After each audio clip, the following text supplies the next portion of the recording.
Assalamualaikum. Hai adik-adik, jumpa lagi bersama Kak Bastin dalam video pembelajaran bahasa Indonesia. Tahukah kalian teks cerpen itu apa? Yuk belajar bersama kakak.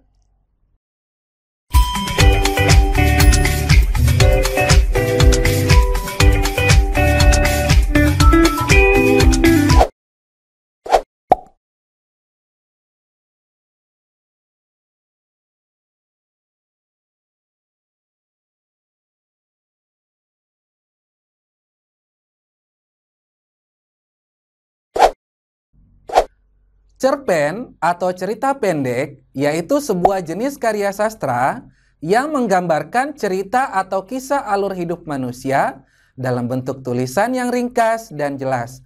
Alurnya pun tunggal. Nah, sekarang sudah tahu kan apa yang dimaksud dengan cerpen? Lalu ciri-ciri teks cerpen itu seperti apa ya? Yuk simak baik-baik penjelasan berikut. Ada 10 ciri-ciri teks cerpen.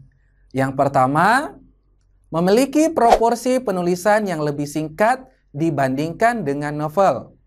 Yang kedua, memiliki jumlah kata tidak lebih dari 10.000 kata atau 5-10 halaman. 3, kebanyakan mempunyai isi cerita yang menggambarkan kehidupan sehari-hari.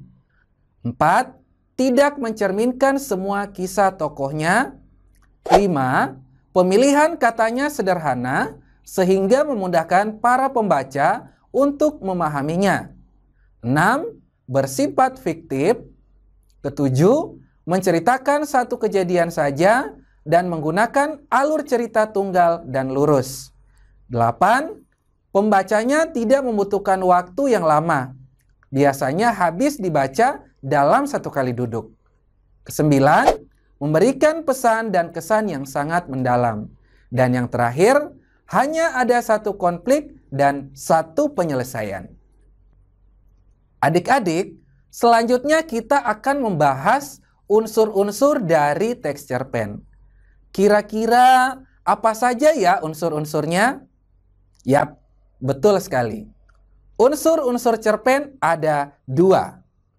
Unsur cerpen yang pertama adalah unsur intrinsik dan yang kedua adalah unsur ekstrinsik. Untuk mengetahui lebih jelasnya, simak penjelasan berikut. Unsur intrinsik adalah unsur yang membangun karya sastra dari dalam. Sedangkan unsur ekstrinsik adalah unsur yang membangun karya sastra dari luar. Untuk mengetahui lebih jelas kedua unsur cerpen tersebut, berikut penjelasannya.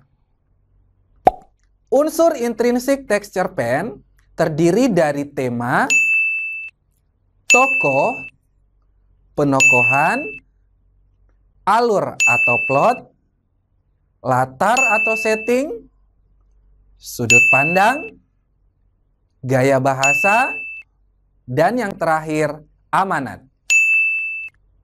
Nah, sekarang adik-adik sudah paham kan unsur intrinsik teks cerpen?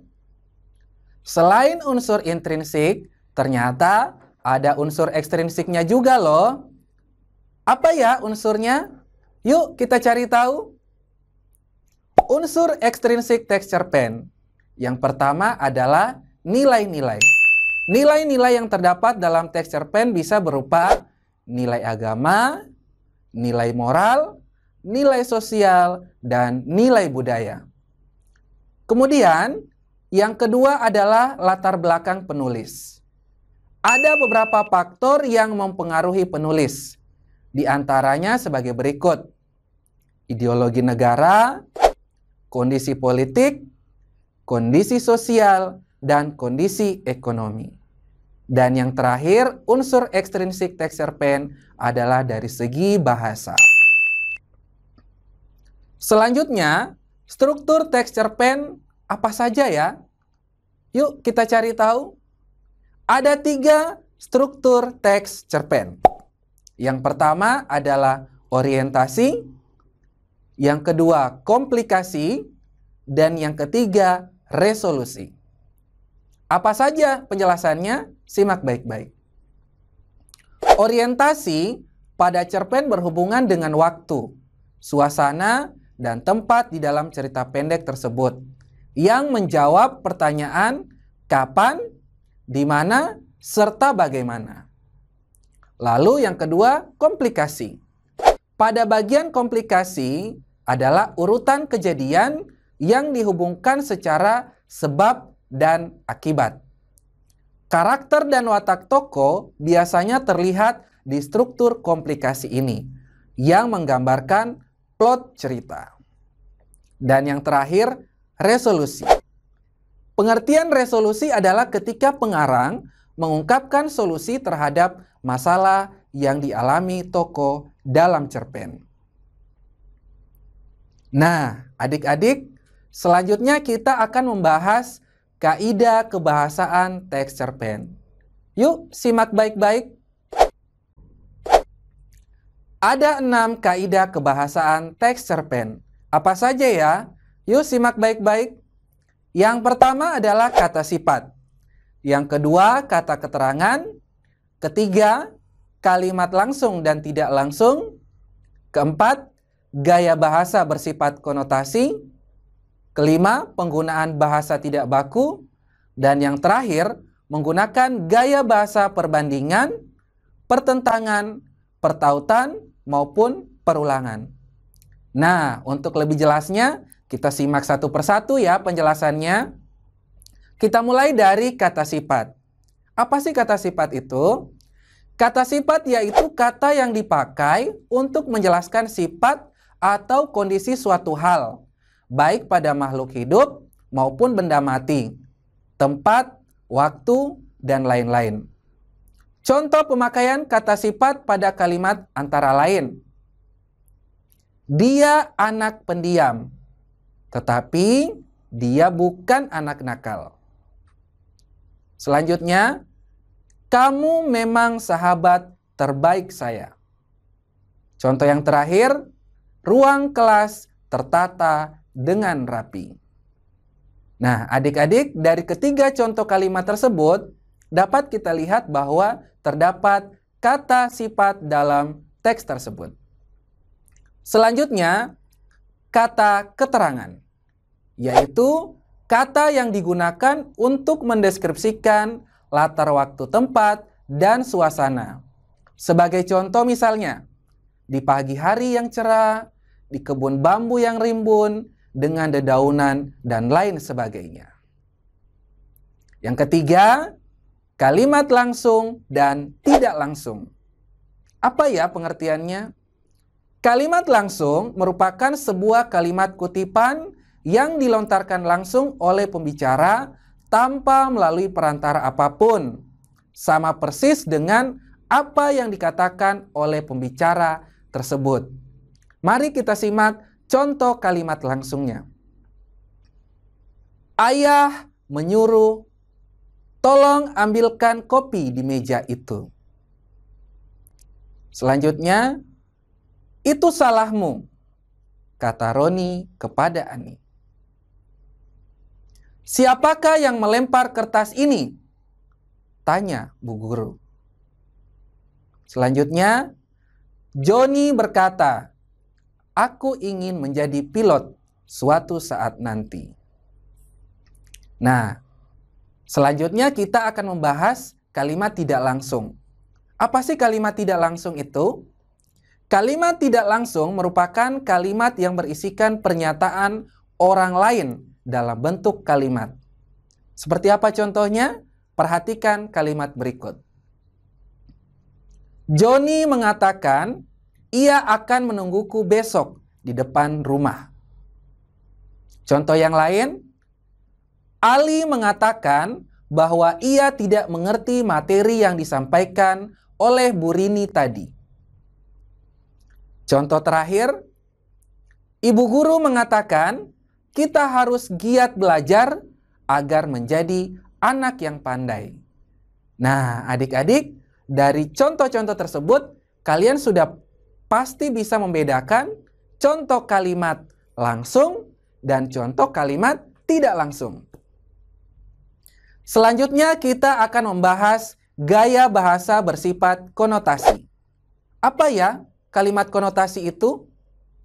Kalimat konotasi adalah kalimat yang mengandung makna yang bukan sebenarnya. Makna konotasi juga biasanya disebut dengan istilah makna kias. Perhatikan contoh berikut. Aisyah merupakan anak emas dalam keluarganya. Anak emas di sini maknanya adalah anak yang paling disayang. Contoh kedua, karena besar kepala, Naya dijauhi teman-temannya. Kata besar kepala pada kalimat tersebut bermakna sombong atau anak yang sombong. Yang ketiga, meskipun Pandi belum berhasil, Pandi tidak gigit jari. Kata gigit jari dalam kalimat tersebut bermakna kecewa. Contoh keempat, kamu jangan seperti air di daun talas. Kata daun talas bermakna anak yang tidak memiliki pendirian. Contoh terakhir, setiap permasalahan sebaiknya diselesaikan dengan hati dingin. Pada kata hati dingin, pada kalimat tersebut bermakna anak yang sabar. Selanjutnya kita akan membahas penggunaan bahasa tidak baku. Kira-kira apa ya bahasa tidak baku itu? Bahasa atau kata tidak baku merupakan kata yang dipakai tidak sesuai dengan pedoman atau kaidah bahasa yang sudah ditentukan. Biasanya, kata tidak baku sering dipakai pada saat percakapan sehari-hari atau dalam bahasa tutur. Perhatikan contoh kata tidak baku berikut. Praktek, pasif, apotik, efektif, karena, foto, biospir, bis, objek, nasihat, aktif, negeri, teknik, November, dan lain sebagainya. Nah, itu adalah contoh penggunaan kata yang tidak baku. Lalu, bagaimana dengan contoh kalimat yang tidak baku? Perhatikan kalimat seperti ini.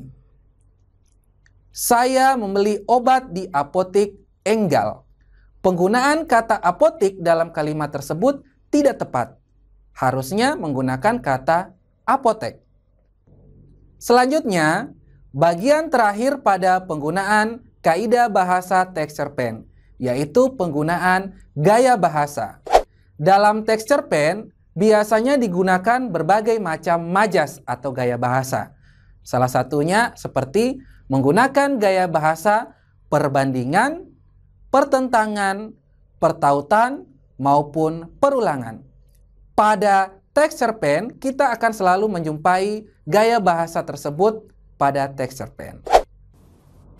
Nah, adik-adik, cukup sekian dulu ya perjumpaan kita. Sampai jumpa. Assalamualaikum warahmatullahi wabarakatuh.